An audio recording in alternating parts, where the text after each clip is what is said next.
Well, folks, here we are again for the weekly forecast. Before we get to the main forecast, let's take a retrospective look over this last week. And of course, the big news was the active weather that we've seen across a good portion of the eastern two-thirds of the state.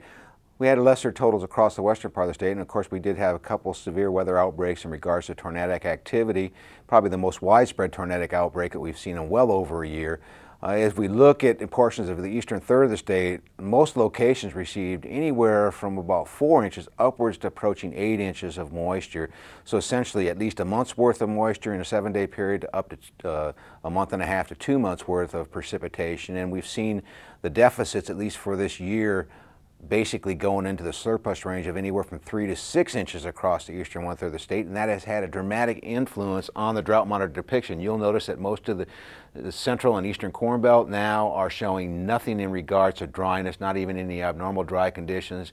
Iowa's sitting basically under a pool of water, and we need to see some drying conditions, and we've seen that improvement across eastern Nebraska. Where we're more concerned is western Nebraska, and then of course down toward the southwest, where we still have a pretty sizable area of extreme to severe and exceptional drought conditions. So we'll need to see further improvement. Now, as we look at today, what we're noticing is that the cool air is starting to filter in behind the trough that was responsible for our activity. It's moving toward the Great Lakes, pulling in much cooler conditions. We should see some fairly nice conditions this weekend, be able to open up the windows and enjoy the fresh air. Doesn't look like we're going to see anything in the way of significant moisture. Now, by tomorrow, we'll start to see the ridge trying to approach into our region. A slight warm up, but we're still going to remain slightly below normal.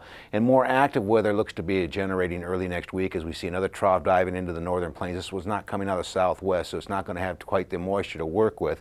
But as we get into Tuesday, it's going to slip that frontal boundary into northern Nebraska, and we should start to see some precipitation breaking out, with the main event probably taking place as we get into Wednesday as this low moves toward Iowa. That should give us a northwest flow, and we should see some scattered thunderstorm activity. Not nearly as aggressive in terms of precipitation as last week, but we're still looking at some areas of eastern Nebraska that may see in the area of 1 to 1.5 inches, with lesser totals as you move toward the west. So we get into Thursday, we'll start to see that trough kind of petering itself out across the western Great Lakes region, and we'll still have a weak northwest flow, but we'll start to see a warming trend by weekend. And as we get into Friday, we're going to notice the ridge trying to build into our region, and there's still some isolated showers that may occur. So if we look at the numbers, we're basically looking at temperatures are going to be very cool this weekend, a little bit warmer in the southwest. And then we'll start to see that gradual warming trend early in the week, and then we'll see the scattered thunderstorm and shower activity developing during the midweek time period, and then a drying trend establish itself toward the end of the week.